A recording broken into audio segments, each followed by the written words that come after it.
Katie Books Productions presents Lennie Gray, an audio drama, written, produced, and narrated by Earl Sewell.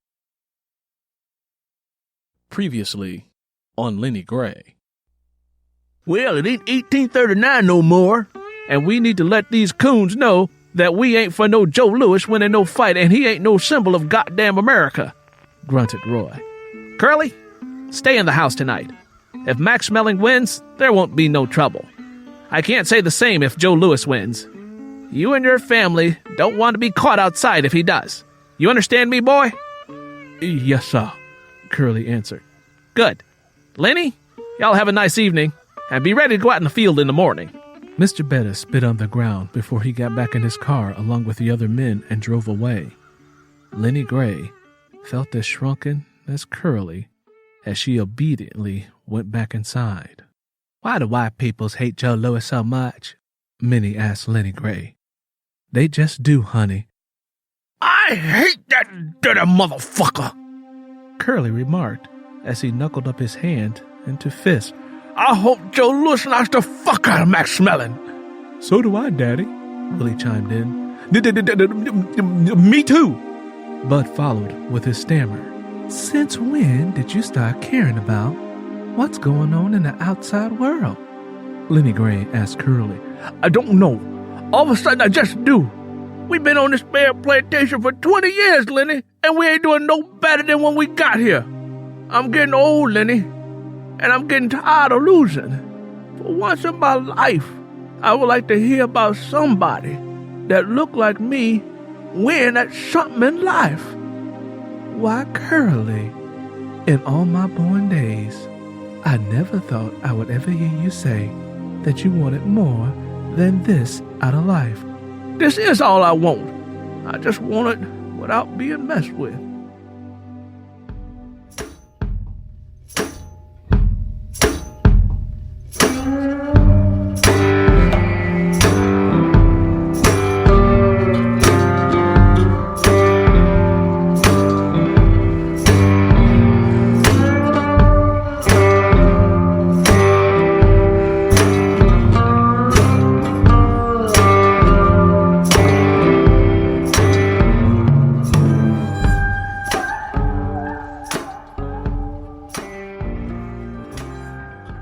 The cotton fields were empty, and Mr. Bettis paid the field workers what he felt he owed them.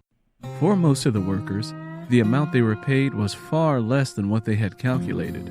Only a few broke even against what they had borrowed, but most of them, according to Mr. Bettis, were in the hole and still indebted to him. Those who had young children that had learned how to read, write, and count from their extended stays in northern cities found courage and challenged Mr. Bettis's bookkeeping. You questioning what I've written down in my book? Mr. Bettis would say to any of the workers who questioned his integrity. Upon hearing the threatening tone of Mr. Bettis's voice, parents, that fear had been instilled in, immediately corrected their children who had taken it upon themselves to point out a discrepancy. With shame and pain, they apologized to Mr. Bettis and agreed with what he had written down in his book. In doing this, children were reconditioned to never question Mr. Bettis or anyone who was white. Many of the young adults were confused by this custom and questioned their parents as to why they were sent to school to learn if they couldn't use their knowledge. Young people who couldn't suppress their outrage and stood up for their family were the ones Mr. Bettis viewed as uppity and troublemakers. He'd warned their parents of the consequences if their children didn't learn their place in society. It was then, with eyes glistening with tears, that many of the plantation workers were forced to send their young men and women away to live with other relatives so they wouldn't be found swinging from a tree or floating in the river. Such occurrences were commonplace on the Bettis plantation, and all the sharecroppers knew that if Mr. Bettis made a direct threat, you didn't have long to live.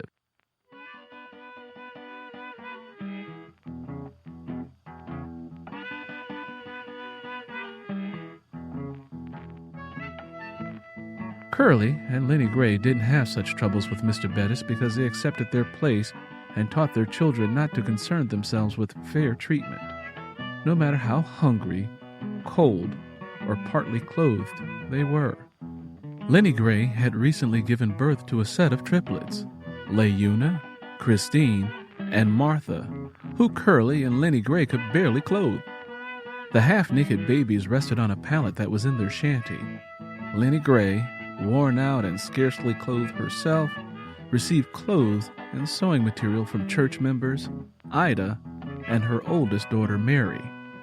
The money that Curley and the boys earned toiling in the fields amounted to enough to buy food, but only for a very short amount of time.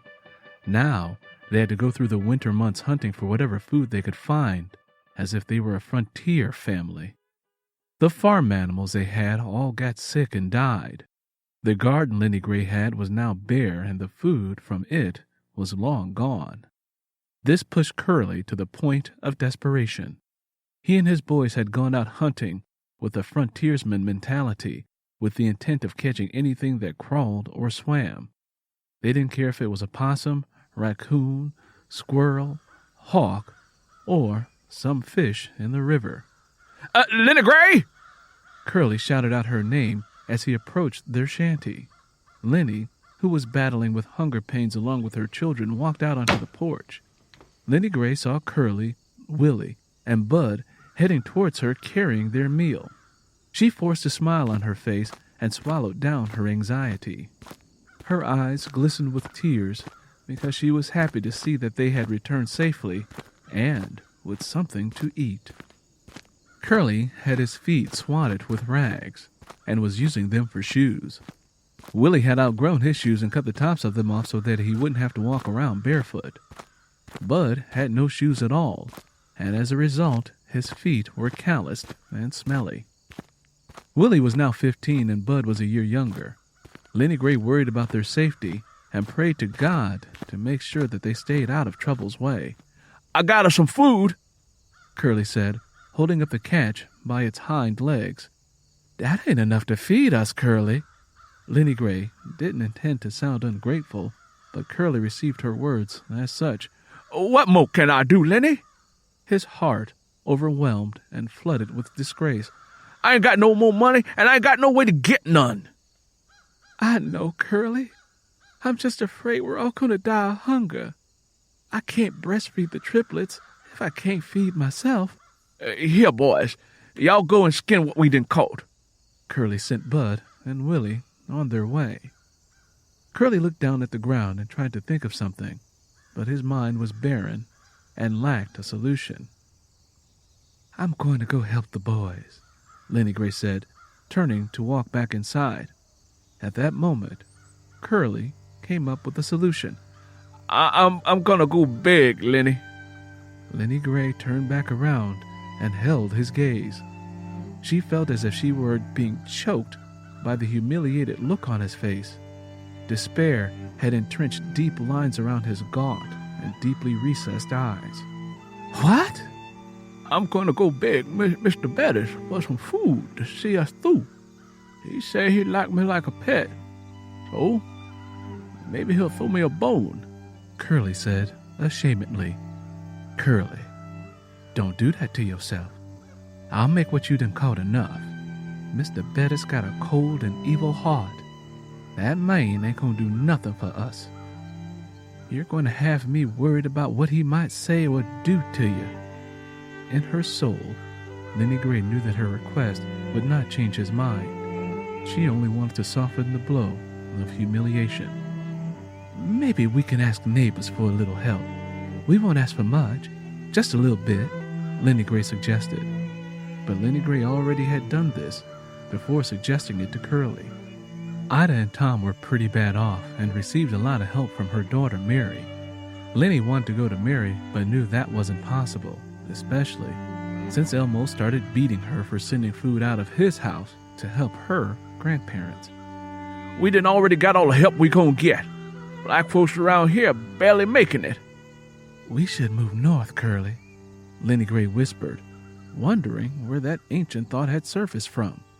Lennie, I done told you time and time again that it ain't no better up north than it is right here.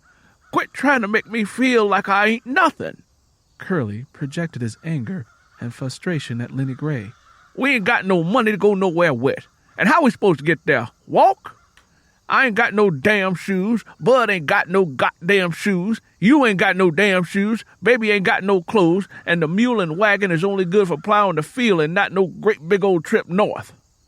Curley knew that he was not taking care of his family in the way he envisioned, but he was blaming his shortcomings on life itself, and this allowed him to stay in the safety zone called poverty and failure, which were breeding grounds for psychological problems that continually gave birth to maladaptive behaviors. Lennie Gray watched as Curley walked back up the road towards Mr. Bettis's place. When he had disappeared, she walked back inside and did the only thing she knew how to. She prayed to God to protect Curley and to show her a sign of what she should do. Bud and Willie sat on the floor with their backs against the wall of the shanty. They had left the skinned and gutted animals on the table for Lennie Gray to prepare. Lennie Gray looked into the emaciated eyes of her children, Willie, Bud, Roosevelt, Minnie, and the bodies of her shivering triplets, Martha, Christine, and Leuna. Roosevelt, like Bud, did not have shoes, and his feet were nicked up, which made it painful for him to walk. Minnie, seeing how her father made his shoes, had wrapped her feet with some fabric she had gotten from Mary and her grandmother Ida. Lennie Gray pulled Faith from somewhere deep within and forced a smile on her face to mask her pain. As hard as she tried, she couldn't, and began to cry as she prepared food and hoped that what was once again growing inside her belly were not twins or triplets.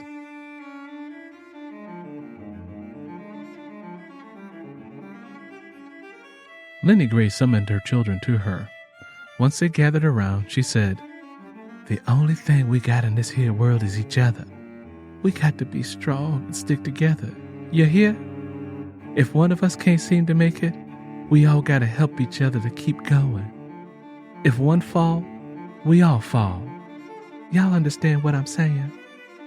Her children remained silent, but acknowledged that they had heard her. Mama, I'm so hungry, and that food, we didn't call it ain't enough to feed all of us, said Bud, unable to control his stammering. Me too, Mama. Them little bitty squirrels ain't enough to feed all of us. Willie coughed deeply. Lennie Gray reached over and placed her hand on his forehead. She tried to gauge whether or not he had gotten ill. Lennie Gray tried to ease their fears and said, "I ain't gonna eat none, so that means more for y'all." You got to eat, Mama. You can have mine. You need your strength to feed triplets. I'll go down to the river and pick up some dirt and eat that to curb my hunger pains like you showed us, said Minnie, offering to sacrifice her needs for the good of the triplets. No, baby. You got to eat more than dirt. You've been eating that far too long. You need to eat just as much as the rest of us do, Lennie Gray insisted. Without uttering another word, Lennie Gray kissed them all on their forehead and prepared the food. I'm going to Grandpa Tom's house, Bud announced. You can give my food to the triplets. Bud, ain't no need of you going over there to bother your grandparents. They're old, and they ain't got much longer on this here earth. Let them have some peace. Grandpa Tom said to come over and see him if I get too hungry, Bud said as he moved towards the front door. Before Lennie Gray could say another word, he ran out of the shanty. Willie moved closer to Lennie Gray and hugged her and whispered in her ear and said, "I'm going down to Mary and Elmo's to eat there. Don't worry, Mama." "You will do no such thing. Mary has 2 mouths of her own to feed, and she's already helping your grandparents."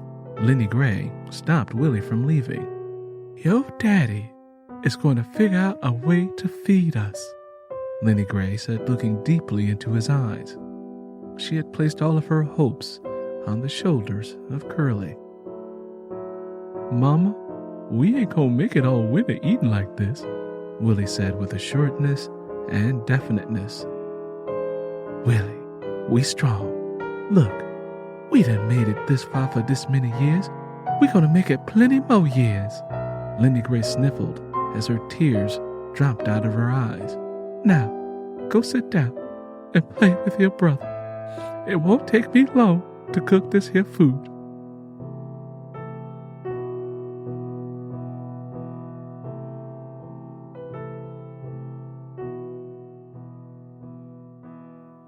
Several hours later, Curly returned with sacks of flour and cornmeal and sat them on the table.